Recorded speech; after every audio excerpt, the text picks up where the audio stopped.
لیکن یہ مہینہ الگ سے بھی ایک فضیلت رکھتا ہے نا جی. سورہ التوبہ کے اندر اللہ تعالیٰ نے فرمایا نا کہ جب سے اللہ تعالیٰ نے زمین و آسمان کو پیدا فرمایا ہے تو 12 مہینے ہیں سال کے، ان میں سے 4 حرمت والے ہیں. بخاری اور مسلم میں اسی آیت کے کانٹیکسٹ میں ایک حدیث ہے کہ نبی علیہ السلام نے فرمایا وہ 4 حرمت والے مہینے 3 کنزیکٹیو ہیں، ذی قعدہ، ذوالحجہ اور محرم، اور ایک الگ سے ہے رجب کا مہینہ. ان 4 مہینوں میں آپ قتال نہیں کر سکتے تا وقت کہ کافر آپ پہ جنگ تھوپ نہ دے. اس لیے آپ دیکھیں جنگ صفین جو تھی اس کے دوران بھی یہ مہینہ آ گیا تھا، اس کا حرمت والا مہینہ، تو جنگ روک دی گئی تھی. تو حرمت والا مہینہ یہ ذوالحجہ، اس اعتبار سے تو اس کی اہمیت ہے. باقی بڑی عید ہے ہماری 10 ذوالحجہ کو، اسی طریقے سے حج کی ساری ایکٹیویٹیز ذوالحجہ کے مہینے میں، تو یہ تو سارے فضائل اس کو حاصل ہیں. ایک جنرل حدیث ہے صحیح بخاری کے اندر کہ نبی صلی اللہ علیہ وآلہ وسلم نے فرمایا باقی پورے سال میں کیے ہوئے اعمال کبھی بھی ذوالحجہ کے پہلے 10 دنوں میں کیے ہوئے اعمال کے برابر نہیں ہو سکتے. اب یہ کیٹاگوریکلی ہے، یعنی ایون رمضان کی کوئی عبادت بھی یہ پہلے 10 دنوں کا مقابلہ نہیں کرتی. بلکہ اکثر مفسرین کا اتفاق ہے، یہ سورۃ الفجر میں جو اللہ نے قسم یاد فرمائی ہے نا، والفجر ولیال عشر، فجر کے وقت کی قسم اور 10 برکت والی راتوں کی قسم. یہ 10 راتیں جو ہیں وہ ذوالحجہ کی 10 راتیں ہیں، یکم ذوالحجہ سے لے کے 10 ذوالحجہ تک. تو بخاری کی اس حدیث میں آیا کہ پورے سال میں نیک عمال کا وہ ثواب نہیں ہے جو ان پہلے 10 دنوں کے اندر ہے، کوئی بھی نیک عمل. تو صحابہ نے کہا کہ کیا جہاد اور قتال بھی اگر کوئی شخص کرے باقی دنوں میں تو اس سے بھی یہ 10 دن کا عمل بڑھ جاتا ہے؟ تو آپ نے فرمایا کہ جہاد اور قتال سے بھی بڑھ کے اس 10 دنوں کے اندر عبادت کرنے کا ثواب ہے، سوائے ایک ایکسیپشن کے ساتھ کہ کوئی شخص اللہ کی راہ میں جہاد اور قتال کے لیے جائے اپنا مال اور جان لے کر، اور واپسی پہ نہ اس کی جان بچے نہ مال بچے، یعنی سب کچھ لٹا کے آ جائے نا ادر دین ذوالحجہ کے مہینے میں، تو وہ شخص ہی ذوالحجہ کے پہلے 10 دنوں میں کی ہوئی عبادت کو کے سے بڑھ سکتا ہے، باقی صرف قتال کرنے والا بھی نہیں بڑھ سکتا. کتنی بڑی فضیلت ہے. اور اسی حدیث کا ایک طریق مسند احمد میں ہے جس کی صحت کے اوپر اتفاق ہے لیکن وہ فٹنگ بیٹھتا ہے کہ نبی الاسلام نے، یہی الفاظ ہیں بخاری والے اور آگے الفاظ ہیں کہ ان 10 دنوں کے اندر اللہ تعالیٰ کی تحمید، تحلیل اور تکبیر بلند کرو. تحلیل کہتے ہیں لا الہ الا اللہ، تحمید کہتے ہیں الحمدللہ کو، تسبیح کہتے ہیں سبحان اللہ کو، تکبیر کہتے ہیں اللہ اکبر. اور یہ چاروں وظائف آپ کو پتہ ہے ایک ہی کلمے میں جمع ہے، سبحان اللہ والحمدللہ ولا الہ الا اللہ واللہ اکبر، جس پہ میرا یوٹیوب پہ کلپ بھی ہے. سب سے بہترین وظیفہ، آلموسٹ 3 لاکھ کے قریب لوگ دیکھ چکے ہیں. اس میں نے کئی احادیث اس حوالے سے بتائی ہیں جو ان 4 کلمات کے حوالے سے. تو اس میں بھی اسپیسیفکلی تکبیر کا ذکر آتا ہے. سورۃ البقرہ میں حج کا ذکر بھی آئے گا تو آپ کو آئے گا تکبیر بلند کرو. سورۃ البقرہ میں رمضان کے بعد عید کا ذکر آئے گا تو کہا گیا عید والے دن تکبیر بلند کرو. تو وہ تکبیر بلند کرنا تو سمپل اللہ اکبر کہنا ہے. اس کے علاوہ آپ کو المصنف ابن ابی شیبہ میں، سنن الکبریٰ البیہقی میں، مصنف عبد الرزاق میں صحابہ اور تابعین سے کئی ایک اقوال ملیں گے. کوئی پڑھتا تھا سبحان اللہ والحمد للہ ولا الہ الا اللہ واللہ اکبر، کوئی پڑھتا تھا اللہ اکبر کبیرا والحمد للہ کثیرا وسبحان اللہ بکرۃ واصیلا، کوئی پڑھتا تھا اللہ اکبر لا الہ الا اللہ واللہ اکبر وللہ الحمد.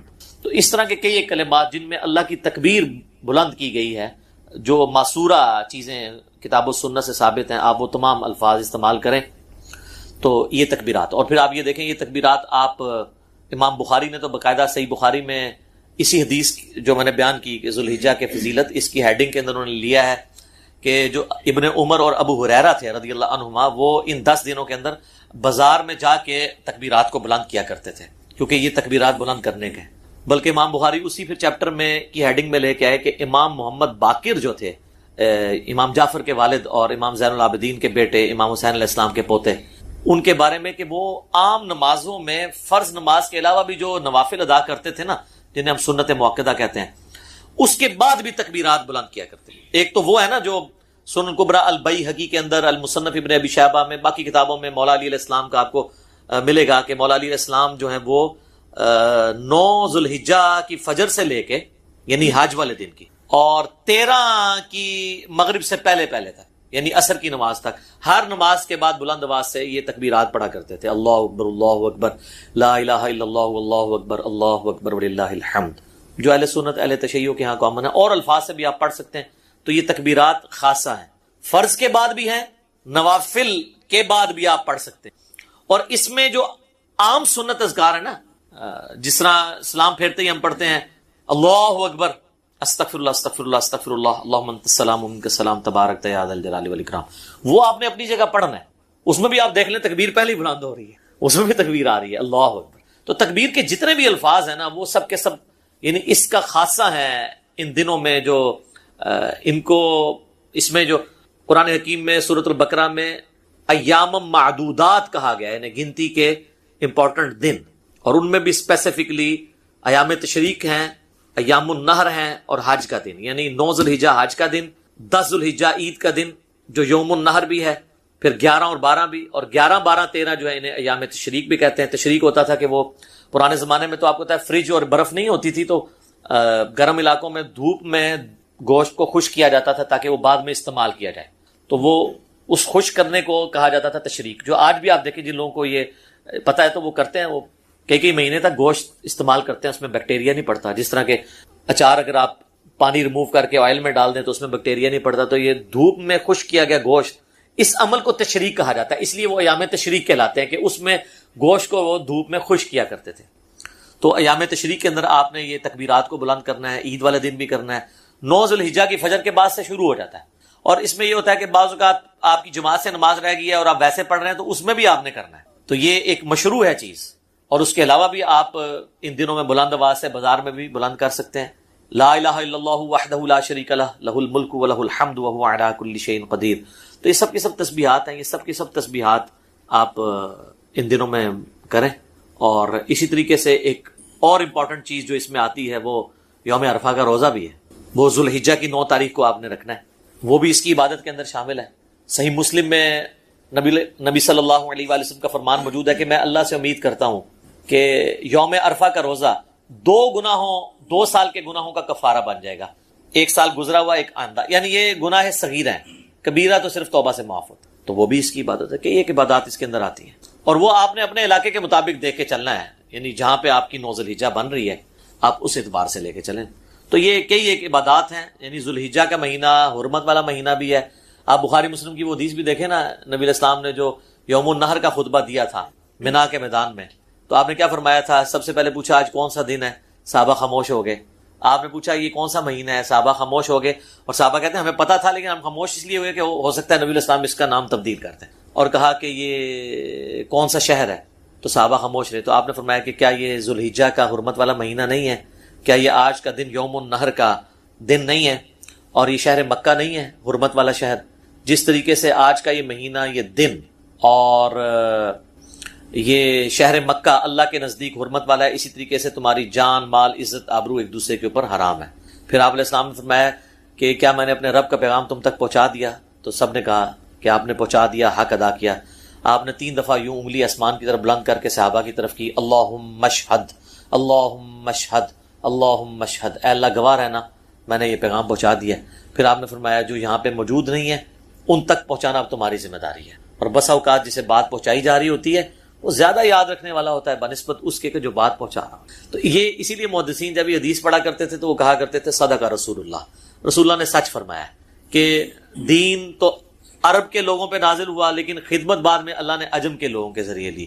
احادیث کی آپ جتنے بھی آپ ائمہ دیکھیں آلموسٹ سارے اجمی ہیں، اور اجمی بھی کہاں سے اٹھ کے آئے ہیں۔ امام بخاری رشیا سے گئے ہیں، امام ترمذی امام ابو داؤد افغانستان کے رہنے والے ہیں، امام مسلم ایران کے رہنے والے ہیں۔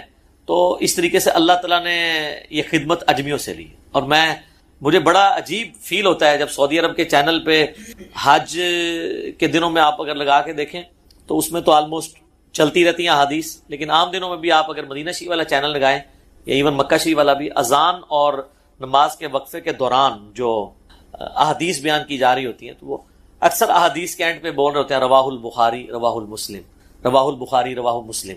تو کتنی عظمت کی بات ہے کہ ان 2 بندوں کے نام لیے جا رہے ہیں جو عرب کے لوگ ہی نہیں ہیں، اور نبی علیہ السلام کا سارا نالج احادیث کا اللہ نے ان کے ذریعے جمع کروایا ہے۔ اللہ تعالیٰ ان کی قبروں کو نور سے بھر دے، انہیں ان کے نیک کاموں کا اجر عطا فرمائے، آمین۔ ٹھیک ہو گئی؟ جزاکم اللہ خیر۔ علی بھائی اگلا سوال ہے، 9 ذی الحجہ یعنی یوم العرفہ کے دن کے روزے کی کیا فضیلت ہے، اور یہ بھی بتا دیں کہ یہ روزہ سعودی عرب کی تاریخ کے مطابق رکھا جائے گا یا اپنے اپنے ملکوں کی تاریخ کو فالو کریں گے؟ دیکھیں کچھ تو میں نے پہلے عرض کر دیا، اسی میں ایڈ کر دیتا ہوں، آپ نے اپنے ملک کے اعتبار سے ہی رکھنا ہے۔ فضیلت تو میں نے بتا دی مسلم شریف میں کہ 2 سال کے گناہوں کا کفارہ ہے، اور یہ صغیرہ گناہ ہے، کبیرہ گناہ توبہ سے معاف ہوں گے۔ اس کو سپورٹیو حدیث ہے صحیح مسلم کی کہ اگر کبیرہ گناہوں سے بچا جائے تو ایک نماز سے دوسری نماز، ایک جمعے سے دوسرا جمعہ، اور ایک رمضان سے دوسرا رمضان درمیان کے گناہوں کا کفارہ ہے، اگر کبیرہ گناہوں سے بچا جائے۔ اب ایک شخص نے ایک جمعہ پڑھا اور اگلا جمعہ پڑھا، بیچ میں ایک نماز بھی چھوڑ دی، تو کبیرہ گناہ اس نے کر لیا نا۔ تو کبیرہ گناہ جو ہے وہ توبہ سے معاف ہوں گے اور اپنی اصلاح کرنے سے۔ صغیرہ گناہ آٹومیٹکلی معاف ہو جاتے ہیں بغیر توبہ کے بھی، نیک اعمال کی وجہ سے، جو قرآن پاک میں ہے نا کہ نیکیاں جو ہیں وہ گناہوں کو مٹا دیتی ہیں۔ وہ کون سے گناہ؟ جو چھوٹے موٹے انسان سے لا علمی میں چھوٹے موٹے گناہ ہو جاتے ہیں۔ یہ علیحدہ بات ہے کہ آلموسٹ جتنے گناہ ہیں وہ کبیرہ ہی ہیں، جن سے توبہ کیے بغیر چارہ نہیں ہے۔ بخاری مسلم سے کم از کم میں نے 20 گناہ، اور قرآن پاک میں بھی سمجھ لیں 8-10 گناہ تو آئے ہوئے ہیں۔ شرک، ماں باپ کی نافرمانی، قتل نہ حق، زنا، یہ تو قرآن میں آیا ہے، شراب نوشی، جوا، جادو، یہ وہ سارے بڑے بڑے، غیبت، چغلی، وعدہ خلافی، آلموسٹ جتنے گناہ آپ کو نام آپ لے سکتے ہیں وہ سارے کبیرہ گناہ ہیں۔ تو ان سے آپ نے اگر بخشش کروانی ہے توبہ اور اپنی اصلاح کرنا ہے، صرف توبہ کرنے سے کام نہیں چلتا، اس کی توبہ کا طریقہ ہی اپنی اصلاح ہے۔ تو یہ صغیرہ گناہوں کے اگینسٹ ہے۔ وہ اکثر لوگ اعتراض کرتے ہیں جی گزشتہ اور آئندہ کے لیے ایک کہ جی آئندہ کے گناہ بھی معاف ہو جائیں گے، وہ آپ جن گناہوں کی معافی سمجھ رہے ہیں نا وہ تو اس سے ہونے ہی کوئی نہیں ہے، وہ تو ویسے ہی نماز پڑھنے سے آئندہ کے گناہ تو معاف ہوں گے، ایک فضیلت کے طور پہ۔ اسی لیے بعض محدثین نے اس کا ترجمہ یہ کیا ہے کہ 2 سال کے گناہوں کا کفارہ ہے۔ تو یہ با محاورہ بھی بات ہو سکتی ہے، تعویل اس کی بھی کی جا سکتی ہے۔ رہا کہ سعودیہ کے مطابق کرنا ہے تو یہ تو ان 15-20 سالوں کی ایک زیادہ مصیبت ہے۔ ادروائز اگر آپ 8 سے 40-50 سال پہلے جائیں، جب یہ سیٹلائٹ ٹی ویز کا سلسلہ ہمارے علاقوں میں یہاں شروع نہیں ہوا تھا، ریئل ٹائم ڈیٹا نہیں آتا تھا، تو اس وقت تو ہمیں پتہ ہی نہیں ہوتا تھا کہ آج سعودیہ میں یوم عرفہ ہے یا نہیں ہے۔ تو اگر پہلے آلموسٹ 1400 سال کے مسلمان اپنے اپنے علاقوں کے مطابق یوم عرفہ کو لے کے چل رہے ہیں، تو اب بھی وہی آپ شریعت بدل تو نہیں جانی ہے۔ اس میں زیادہ رسک ہے کہ کوئی کہ جی میں سعودیہ کے مطابق رکھوں گا کیونکہ اس وقت ہے، تو بخاری مسلم میں حدیث ہے کہ حاجیوں کے اوپر تو یوم عرفہ کا روزہ ویسے ہی نہیں ہے۔ نبی الاسلام حج کے دوران صحابہ نے آپ کو پیالہ مشروب کا پیش کیا، یہ چیک کرنے کے لیے آپ نے روزہ تو نہیں رکھا، تو آپ نے پی لیا، تو صحابہ کو پتہ چل گیا کہ غیر حاجی کے لیے روزہ ہے، حاجی کے لیے نہیں ہے۔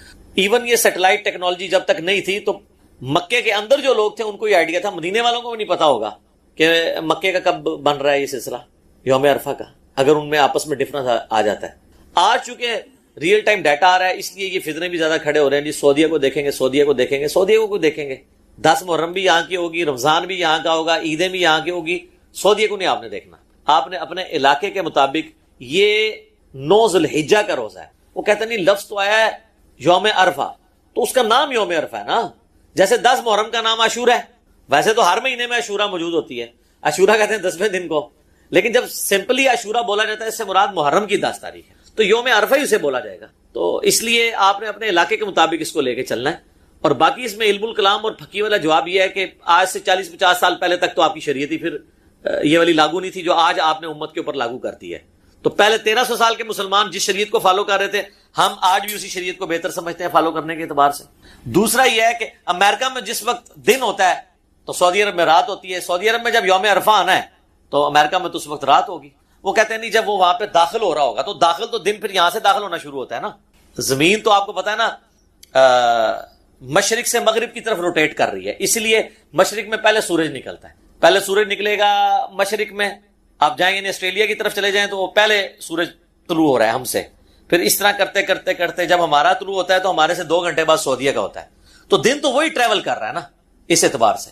تو اگر آپ اسپیسیفکلی دیکھیں تو دن پہلے، لیکن وہ چاند کی تاریخوں کا اعتبار چونکہ علیحدہ ہوتا ہے، اس کے اوپر بھی میرا رویت ہلال کے اوپر اور چاند دیکھنے کے مسئلے کے اوپر، مون سائٹنگ کے اوپر ویڈیو کلپ ریکارڈڈ ہے۔ مختصر یہ ہے کہ آپ اپنے علاقے کے مطابق رکھیں گے، اور کل کو اگر آپ نے یہ کہنا ہے کہ ہم نے وہاں دیکھنا ہے تو پھر آپ میں سے کوئی ایک اور بندہ اٹھے گا، وہ کہے گا جی یہ جو آپ پھر عید کر رہے ہیں پھر وہ بھی سعودیہ کے مطابق کریں، کیونکہ اصل تو وہ جو ہے وہ حج کی یہ رسم باقی رکھی گئی ہے، تو حج تو وہاں پہ ہو رہا ہے، یہ پھر اگلی فقہ ہے۔ اسی طریقے سے وہ جو مولا علی علیہ السلام کا میں نے بتایا سنن کبریٰ البیہقی اور مصنف ابن ابی شیبہ سے کہ وہ 9 ذی الحجہ کی صبح سے لے کے فجر سے لے کے 13 کی عصر تک تکبیرات پڑھتے تھے، تو آپ پھر کہیں گے جی وہاں تو تکبیرات شروع ہو چکی ہوئی ہیں، تو وہ تو پھر آپ کو 8 کو شروع کرنی پڑیں گی یہاں، اور ایک دن پہلے ختم کرنی پڑیں گی. ایک فائدہ ہو جائے گا کہ جنہوں نے یہ سیاپا ڈالا ہے نا وہ آج کی ان کو قربانی جو ہے نا 3 دن پہ آ جائے گی, کیونکہ اتنے کہ تو چوتھا ہونا ہے نا اتنے تیسرا ہونا ہے. تو چلو قربانی اگر 3 دن آندی ہے تو سٹارٹ تو ظاہر احتیاط سے نہیں کریں گے نا. وہ ایک جیسے زور احتیاطی انفی پڑھتے ہیں نا تو وہ کہیں گے پہلا دن احتیاطی ہو گیا کہ ہم مسلمانوں کے ساتھ عید کر لیتے ہیں. تو یہاں جب چوتھا دن ہو تو ان کو اس وقت چوتھے دن بتایا کریں گے سعودیہ میں تو آج 5واں دن چل رہا ہے تو آج قربانی نہیں ہو سکتی, تو آپ نے کرنی ہے ادھر جا کے کریں. وہ بھی خیر ضعیف روایت ہے. اور ہماری اسلام کی اصطلاح میں حج اور عمرے سے مراد ایسا ارادہ ہے کہ کوئی شخص اپنے گھر سے اللہ تعالیٰ کے گھر میں جو ایکٹیویٹیز پرفارم کی جاتی ہیں طواف کی شکل میں یا سعی کی شکل میں یا منا میں مزدلفہ میں عرفات میں جانا, اس کو ہم حج کہتے ہیں. اور جو ایکٹیویٹیز بیت الحرام کے اندر ہوتی ہیں وہ عمرے سے ریلیٹڈ. پہلی حدیث صحیح بخاری اور صحیح مسلم کی متفق علیہ حدیث ہے کہ آپ صلی اللہ علیہ وسلم نے ارشاد فرمایا اسلام کی بنیاد 5 چیزوں پر ہے.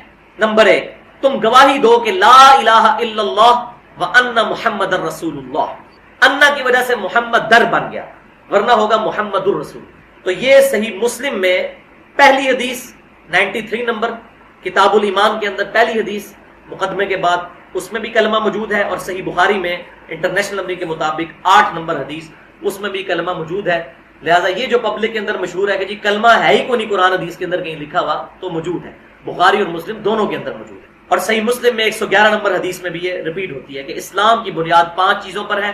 پہلی چیز کہ تم گواہی دو لا الہ الا اللہ محمد رسول اللہ صلی اللہ علیہ وسلم. دوسری چیز نماز قائم رکھنا. تیسری چیز زکوٰۃ دینا. چوتھی حج کرنا. اور 5ویں رمضان کے روزے.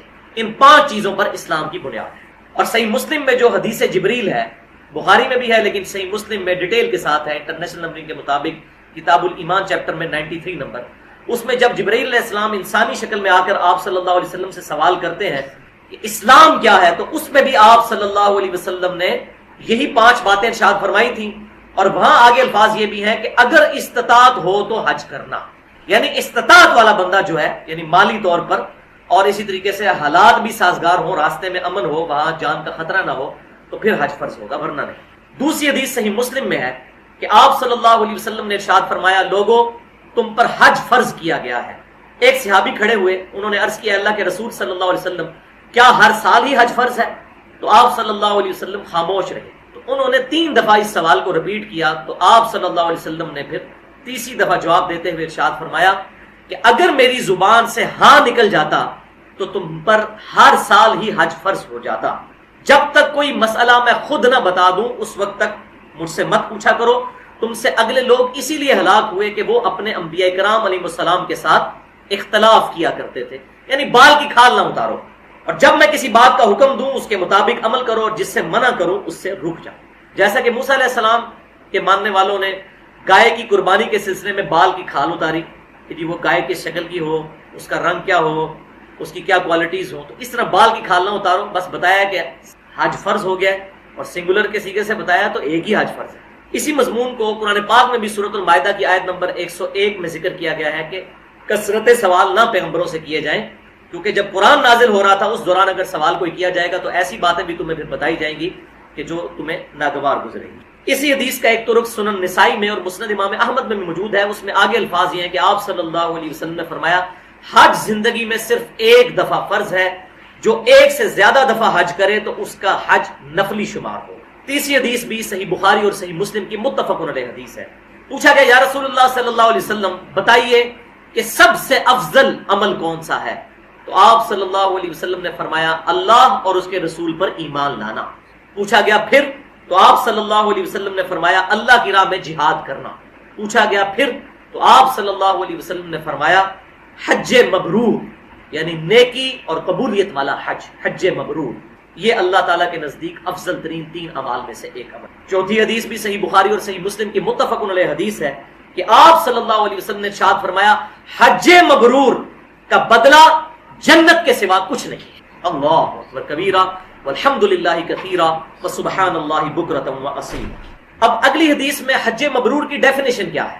5ویں حدیث صحیح بخاری اور صحیح مسلم کی, یہ بھی متفق علیہ حدیث ہے کہ آپ صلی اللہ علیہ وسلم نے فرمایا جو شخص اللہ کی رضا کے لیے حج کرے اور حج کے دوران کوئی بے حیائی کا کام نہ کرے اور نہ کوئی گناہ کا کام, تو وہ حج کرنے کے بعد اس طرح واپس لوٹے گا گویا کہ آج ہی اپنی ماں کے پیٹ سے پیدا ہوا. اللہ. لیکن 2 شرطیں لگا دی ہیں، بے حیائی کا کام کوئی نہیں کرنا اور گناہ کا کام نہیں. اور واقعہ یہ ہے کہ ان دونوں چیزوں سے بچنا اتنی بڑی گیدرنگ میں بڑا مشکل کام ہے، خصوصاً بے حیائی کے حوالے سے. جس کو نگاہوں کی حفاظت کی عادت یہاں نہیں پڑی ہوئی تو جڑے اتنے پیڑے وہ لاہور بھی پیڑے، تو وہاں بھی وہ اپنی نگاہ کی حفاظت نہیں کر سکے گا، کیونکہ حج کے دوران تو عورتوں کو چہرے پر کوئی کپڑا ڈالنے کی اجازت نہیں، چہرہ تو کھلا رکھنا ہے. بہت بڑی آزمائش ہے. اس مسئلے کو بھی میں انشاءاللہ ایڈریس کر دوں گا. بعض لوگوں نے اس مسئلے میں اپنی طرف سے شریعت سازی کی ہے کہ آگے وہ گھونگھٹ کر لیں اور یہ کر لیں. وہ بالکل مردود روایت ہے جس سے سہارا لیا ہے. کوئی ایسی اسلام کے اندر روایت نہیں. صحیح بخاری میں واضح موجود ہے کہ آپ صلی اللہ علیہ وسلم نے حکم دیا ہے کہ عورتیں بھی اپنے چہرے کھلا رکھیں گی. وہ میں انشاءاللہ بتا دیتا ہوں. 6 حدیث صحیح مسلم میں ہے کہ آپ صلی اللہ علیہ وسلم نے 3 اعمال کے بارے میں فرمایا کہ یہ 3 اعمال ایسے ہیں جو گزشتہ تمام گناہوں کو مٹا دیں گے. نمبر 1، اسلام قبول کرنا گزشتہ تمام گناہوں کا کفارہ بن جاتا ہے. نمبر 2، اللہ کی خاطر ہجرت کرنا، یعنی گھر بار چھوڑ کر دوسری جگہ شفٹ ہو جانا، یعنی کسی ایسی جگہ پر رہ رہے ہیں جہاں پر اسلام پر چلنا مشکل تھا، وہ جگہ چھوڑ دی اللہ کی خاطر، تو یہ گزشتہ تمام گناہوں کو معاف کر دے گا. اور تیسرا، حج کرنا بھی گزشتہ تمام گناہوں کا کفارہ بن جائے گا انشاءاللہ. 7ویں حدیث بڑی رکت انگیز حدیث ہے صحیح مسلم کی، چونکہ کریٹیکل حدیث ہے. میں اس کا انٹرنیشنل نمبر بھی بتا دیتا ہوں. 3288 نمبر حدیث ہے صحیح مسلم میں کتاب الحج چیپٹر کے اندر کہ آپ صلی اللہ علیہ وسلم نے فرمایا اللہ تعالیٰ باقی دنوں کے مقابلے میں سب سے زیادہ پورے سال میں جس دن لوگوں کو دوزخ سے رہائی عطا فرماتا ہے وہ یوم عرفہ 9 ذی الحجہ کا دن ہے. پھر 4 باتیں ساتھ ارشاد فرمائی. ایک تو یہی بات کہ نمبر 1 دوزخ سے آزادی کا دن ہے یہ. نمبر 2 اس دن اللہ تعالیٰ اپنے بندوں کے بہت قریب ہو جاتا ہے. نمبر 3 اس دن اللہ تعالیٰ فرشتوں کے سامنے اپنے بندوں کی وجہ سے جو حج کرنے کے لیے میدان عرفات میں آئے ہوتے ہیں فخر فرماتا ہے. اور نمبر 4 پھر اللہ تعالیٰ فرشتوں سے کہتا ہے کہ بتاؤ یہ لوگ کس لیے آئے ہیں. اور بیسیکلی وہ ٹانٹ ہے جو فرشتوں نے کہا تھا کہ اے اللہ آدم کو مت پیدا کر، یہ زمین میں خون ریزی کرے گا. تو پھر اللہ تبارک و تعالیٰ ان کو ٹانٹ کرتا ہے کہ یہ کس لیے آئے ہیں، یعنی یہ میری خوشنودی کے لیے آئے ہیں. انہی کے بارے میں تم کہتے تھے نا کہ یہ قتل و غارت کریں گے، تو یہ دیکھو لاکھوں لوگ انہی میں سے ایسے ہیں جو میری رضا کی خاطر کفن پہن کے آگے ہیں، نیچے ایک تہمد ہے اوپر ایک چادر ہے. چاہے کوئی بڑے سے بڑا ڈاکٹر ہے، انجینئر ہے، کوئی پرائم منسٹر ہے، کوئی صدر ہے، دنیاوی طور پر چاہے کتنا بڑا کاروباری ہے، اس نے وہی لباس پہنا ہوا ہے جو ایک عام آدمی نے پہنا ہوا ہے. اللہ. 8ویں حدیث صحیح بخاری میں ہے کہ آپ صلی اللہ علیہ وسلم سے سیدہ عائشہ نے پوچھا یا رسول اللہ صلی اللہ علیہ وسلم کیا عورتوں پر بھی جہاد ہے اور مجھے اجازت مرحمت فرمائیے کہ میں بھی جہاد میں شامل ہوں. تو آپ صلی اللہ علیہ وسلم نے فرمایا اے عائشہ تمہارا جہاد حج کرنا ہے. اور ساتھ ہی صحیح بخاری کا اگلا طرق جو ہے اس میں الفاظ ہے کہ سب سے افضل جہاد حج کرنا ہے. اور حقیقت بات ہے حج کے اندر تو ساری عبادتیں آ گئیں، نمازیں بھی اس کے اندر آ گئیں، مال کی قربانی بھی، صبر کی قربانی بھی، نیند کی قربانی بھی، تکلیف بھی، کتنا کچھ، یہ ساری عبادتوں کا مجموعہ ہے حج الحمدللہ. اور اسی حدیث کا ایک طرق سنن ابن ماجہ میں بھی ہے جس میں سیدہ عائشہ نے جب یہ پوچھا کہ کیا عورتوں پر بھی جہاد فرض ہے تو آپ صلی اللہ علیہ وسلم نے فرمایا کہ ہاں عورتوں پر جہاد ہے لیکن اس میں قتال نہیں ہے، بلکہ عورتوں کا جہاد حج کرنا ہے یا عمرہ ادا کرنا ہے. لیکن بخاری اور مسلم میں کتنی احادیث موجود ہیں کہ آپ صلی اللہ علیہ وسلم نے یہ قید لگا دی کہ کوئی بھی عورت 1 دن اور 1 رات کا سفر بغیر محرم کے نہیں کر سکتی، یعنی ایسا رشتہ دار جس کے ساتھ ہمیشہ کے لیے نکاح کرنا حرام ہو یا اس کا خامد، بس تیسرا کوئی محرم نہیں ہو. یہ منہ بولے بہن بھائی جو ہیں وہ اس میں نہیں آئیں گے. البتہ اس میں ایک ایکسیپشن موجود ہے اجتہاداً، وہ انشاءاللہ میں حج والے پورشن میں ڈسکس کروں گا. بہرحال محرم کی شرط بھی بڑی ضروری ہے. 9ویں حدیث سنن نسائی میں بھی موجود ہے اور المستدرک للحاکم میں بھی صحیح سند کے ساتھ ہے. امام ذہبی نے بھی موافقت کی ہے کہ 3 قسم کے لوگ ہیں جو اللہ کے تقرب کا قصد کرنے والے لوگ.